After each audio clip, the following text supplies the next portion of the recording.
found a super interesting article called Teach Me the Game, where a St. Louis nonprofit is accused of fraud because it gave its contract to the founder of the nonprofit.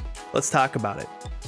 We're Ted and Lisa Snyder, and we are nonprofit coaches. A better world needs healthier nonprofits, and on this channel, our focus is showing how leaders can do better and be better. So when we saw this article, a red flag went off because there are a lot of times when nonprofits do things that are not above board, and I think that nonprofits have the potential to be doing some of the most important work in the world, but there are people out there that are doing it in a way that is just pure evil.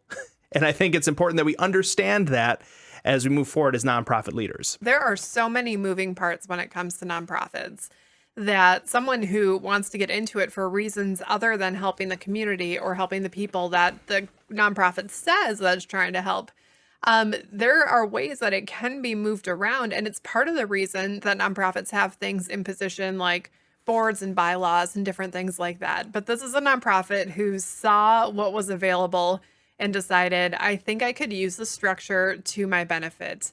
And ultimately, looks like they're in the process of getting caught. They messed around and found out.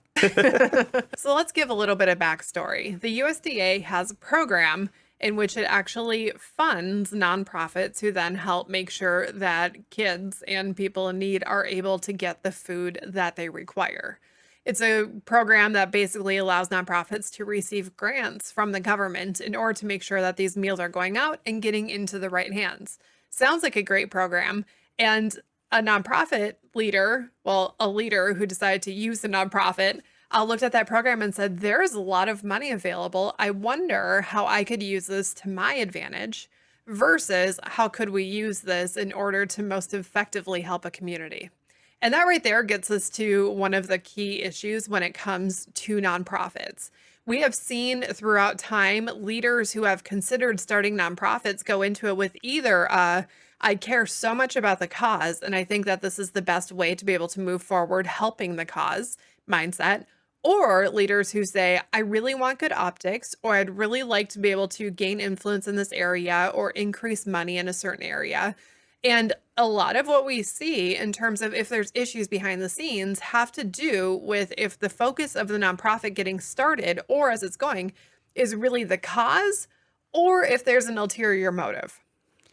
So basically, you got to check yourself before you wreck yourself. If you're going to be a nonprofit leader, you want to look and say, what are my interior motivations? Because if your motivations are to further yourself and to make a name for yourself and really try to elevate yourself, you're going to run into a lot of problems and potentially even cross some lines that are not supposed to be crossed. Additionally, you might end up in a position where you dry up funding to a point where a program could end up going away if it's found to be used in the wrong manner too many times. Like people might look at that and be like, that program isn't worth having around anymore, which causes issues for the nonprofits who are actually relying on it. It can also cause issues just in general. There's a reason that people don't always trust nonprofits, and it's because there are people functioning within the nonprofit sector that gave it a bad name. I just have the song going through my head. You give love a bad name, except nonprofit work. Yeah, because unfortunately, when one nonprofit makes it a bad name for itself, it taints all of the other nonprofits. You know, the next time you hear about somebody who's trying to raise money for a food shelf, this article might go through your head and it might affect the amount that you're donating to them. And they have nothing to do with what's going on here. So we have to be careful. It's not just our nonprofits that are on the line as leaders. It's the entire nonprofit space, the entire nonprofit sector that we have to remember. We affect each other. And when we break trust with people, we're not just breaking trust for our nonprofit. We're breaking trust for nonprofits as a whole. So the article starts by saying University City, Missouri inspectors thought they were going to visit Food for All, a food preparation company hired by a nonprofit enrolled in a federal meals program. But when the state officials arrived at the address they had on file, it was a different kind of business. Elmo's Love Lounge, a University City nightclub. When I read this, I thought Ozark. Yeah, immediately. I'm thinking it's what is happening here? For real? The nonprofit collected $2.9 million from the government over the course of 2 or 3 years. So this was a substantial amount of money coming through, which just goes to show when a nonprofit says that they have big numbers, we need to be looking behind the scenes to see what those numbers actually mean, because the closer review of the nonprofit's leadership showed something a little bit different other than food going out for the kids. So a closer review of the nonprofit's leadership showed that the meals were going through a company that was registered to its founder. So in essence, they were taking money for the government program to be able to purchase the food, and then they were paying their own company to provide the meals. So in essence, hey, we'll just take the government's money, pay our own company, and then it'll all be good. But then upon further examination, there were no records of who was actually getting the meals, how many people were in attendance of receiving the meals, what the stuff was that was even purchased. This is why that they are being investigated for fraud. I mean, when you see this kind of thing happen where you have a nonprofit leader who's like, I run a nonprofit, I also have a business. It's so important that those leaders understand where their business starts and where it ends, and that they have other people making the decisions if their business is ever going to become a part of what they're doing. Mm-hmm. So we've seen organizations where a leader might have a side business and they might be very careful. Like, hey, listen, for the nonprofit's sake, we can't directly use my business for this reason or on these certain things. Where other times a board might actually say, you know what, you have this business doing this specific type of work. Because of the size of the organization at this point, we would like to hire your business because we actually need some marketing stuff done. And we recognize that that might be able to help in this way. But in that situation, that's not the executive director or one of the staff members saying, I know how I can spend my budget. Right. I can pay myself. That it includes a high level of outside accountability, making those decisions to ensure that it actually is the right choice. And in this article, it actually says that they didn't go out and get quoted like competitive offers for the food prep. And so they were like, we don't even need to ask anyone else. We know the company and I trust the founder of the company. I trust me. You might, as a nonprofit leader, look at this and say like, oh, obviously this is an extreme example. But think about how your nonprofit is building or eroding trust, even if it's on a tiny, tiny scale. You know, maybe you spent a little something without doing a great job of figuring out what's going to be the best price. Now, there are times when you just need to buy something quick, but there are other times when you got to think, hey, if the donors were to see me just flippantly spending the money like this, what would they think? Mm-hmm. And you want to be thinking through, how am I building trust or eroding trust, even with small little decisions that are perfectly legal?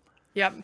There's also a thing that happens where nonprofits have so much going on where they make decisions based on the fact that they waited too long on something and now they're up against a deadline. And so they're paying rush fees and paying additional resources versus just planning 30 days out so that they wouldn't be in that situation.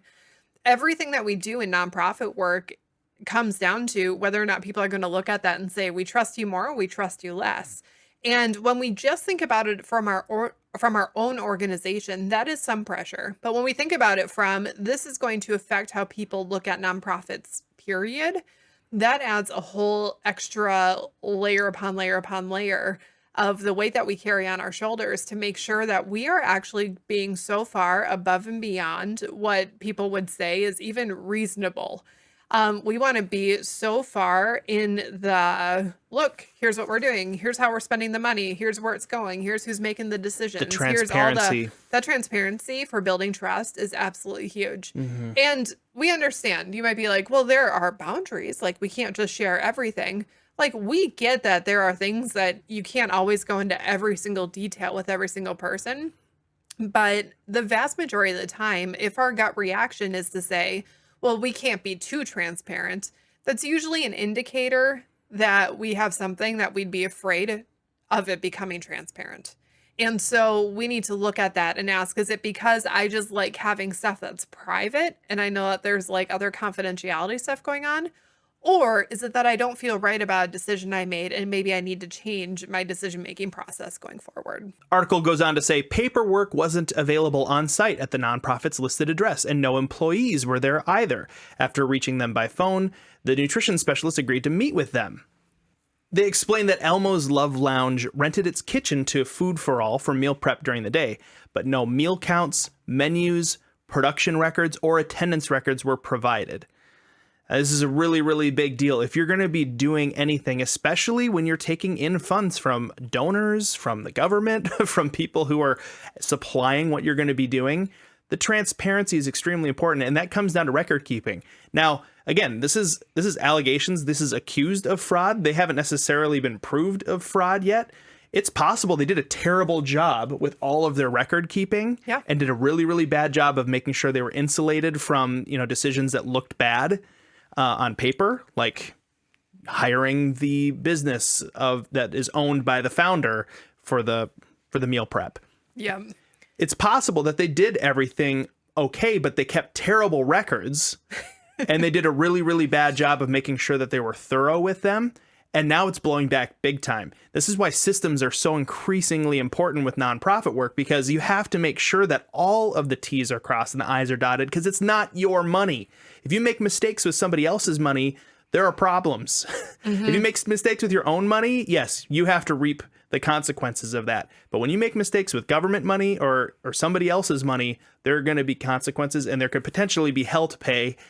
You want to make sure that you're keeping track of things the right way, so that way when the transparency is turned on and people actually take a look at what's going on in your nonprofit, it looks good. And this is the part about being so above board that there's nothing to question. If they were like, this nonprofit hired the company from the owner because the owner also happened to run a catering company and could do a lot with a little, and they had 4 different quotes from 4 different companies, and they found this one was the best. And here's what they did, what they spent, how the money was used, all the different little pieces.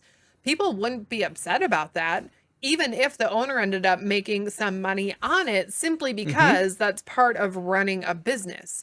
If it's contracted that way. I mean, really, the other companies would also be making some sort of money off of it if they had picked up that contract. So it really comes down to being above board. And I know that people might think, or you might be thinking like, yeah, but this is kind of an extreme example. Like, we think you need to be above board with like the smallest things. We were hosting and speaking at a fundraiser a while ago, a few months back, helping host one, which was cool. But someone gave me $20 for the nonprofit. They put $20 in my hand, and I was standing in a room full of people, and I was like, I am speaking here. I am not a member of this nonprofit. I cannot have this money. And so I immediately put my hand in the air with the cash in hand and said, okay, here's your money. I'm going to go put it in the bucket. And I kept it above my head the entire time until I dropped it in the bucket, because I understood that the minute someone saw someone hand me money and it went anywhere near any of my pockets, that it would be enough. Not for them. I mean, they would question my integrity, but I was concerned about the nonprofit's integrity being questioned. Absolutely. And so it's one of those things that the things that we view as small, because we know how all the behind the scenes stuff works in our nonprofit, the optics that we put out and what other people see as not small are the things that could completely cause everything to crash the ground faster than you even realize is possible. Now, if you found this video interesting, we think you might also enjoy this video we made where we found an article talking about how the Catholic Church is the original pyramid scheme. We'll see you over there.